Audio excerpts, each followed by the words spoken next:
Hey, so glad you're here. Today we're talking about 5 things that men should not talk about. And I wanted to make this list and talk about it because these are things that I notice in my daily life with my friends and strangers, and it should be talked about.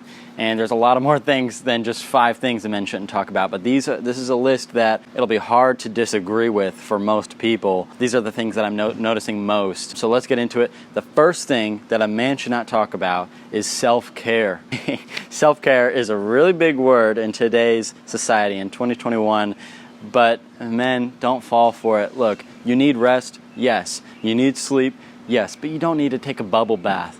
Okay? It shouldn't be a fun thing. It should be a need thing. You need to rest hard, rest good, so that when you're awake, you can work hard and work good. And for the Christians out there, I also have a Bible verse to back this up. Look up 1 Timothy 5:8, but you don't have to because I have it right here.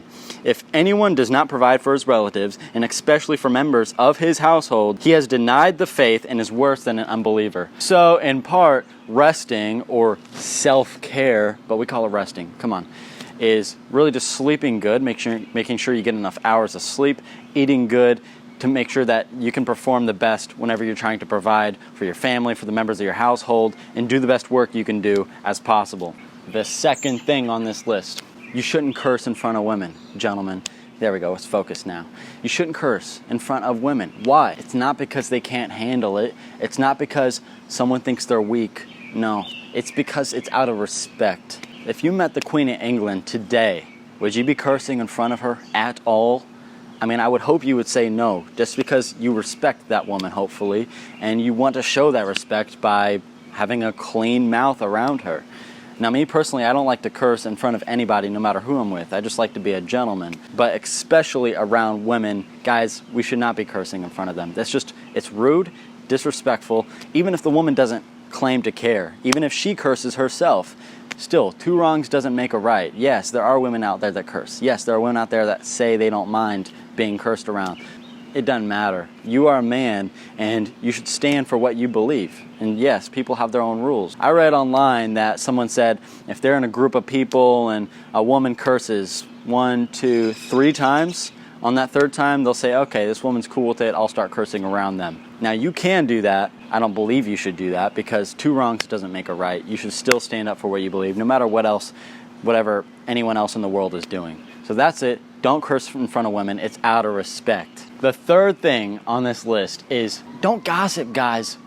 Why are you gossiping? You are a man. Stop playing games. Gossiping is not for you to do. That's a childish thing to do. And actually, for the Christians out there, I have a Bible verse for this one as well. Look at Titus 2:17. Show yourself in all respects to be a model of good works, and in your teaching, show integrity and dignity. Now, is it integrous? Integrous, is that a word?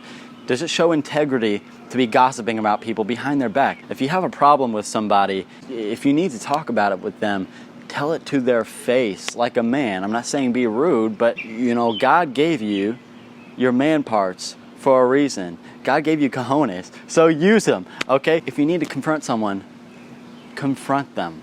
Talk to them to their face instead of playing games and talking about them behind their back. That's just not cool. That's not manly, and that's certainly childish. So, men, don't talk behind people's back, and please don't gossip. Now, this 4th one that I notice a lot of my friends doing and other people out is don't apologize if you haven't done anything wrong. I hear people saying sorry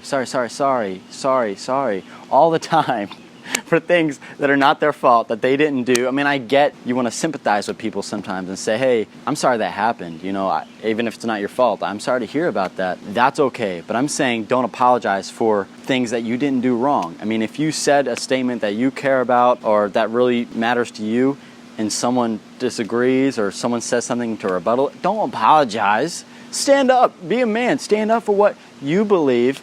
And don't crunch. I mean, how is anyone supposed to respect you if you can't stand on your own ground and you're wobbling all over the place? Stand your ground. It's okay to be wrong. Look, I'm not saying you have to always be right. No one is always right all the time. But whatever you decide to say, whatever you decide to do, be confident about it. Stick with it unless you have a reason not to. And don't be swayed. If you're wrong about something, yes, apologize. Don't apologize for something that you didn't do wrong. Matthew 5:37. But let your yes mean yes, and your no mean no. Anything more than this is from the evil one. I'm not saying you're being evil or from the evil one. Don't sugarcoat things just to make people happy. Stand for what you believe. And finally, gentlemen, the fifth thing is please don't talk about astrology. This is not for you. And I'm not talking about just astrology. This also goes for, guess what? Enneagrams. Yeah, enneagrams. I'm talking about Christians out there. A list of numbers that have traits associated with them. Why are you letting that define you? So that defines you? That list, that description defines you. Is that all you have to live up to? Because I believe that you are unique and no one else is like you. That's what I believe. Enneagrams, but enneagrams, they're made by professionals. I'm paraphrasing here. They're better than astrology. They're all the same thing. You're choosing something to define you, to adopt into you. Look, you are you. No one else is like you. Be you. There's nothing to that. I don't get why you would want to define that. And look, other people will do it. You don't need to do it. You don't need to define yourself with a number. I'm a 3. You're a 7. Hey, we'll prefer. Just be you. Be confident. And if you're wrong about something, good. Admit it. Move on. Fix it. Go. You are not a number. You are not an enneagram. You're not even in astrology. You are you. And no one else is like you. So continue to be you. You are going to be wrong sometimes. That's okay. Be confident, make decisions, go be right, go be wrong, fix the problems when you make them, and go live your life. Thank you, gentlemen.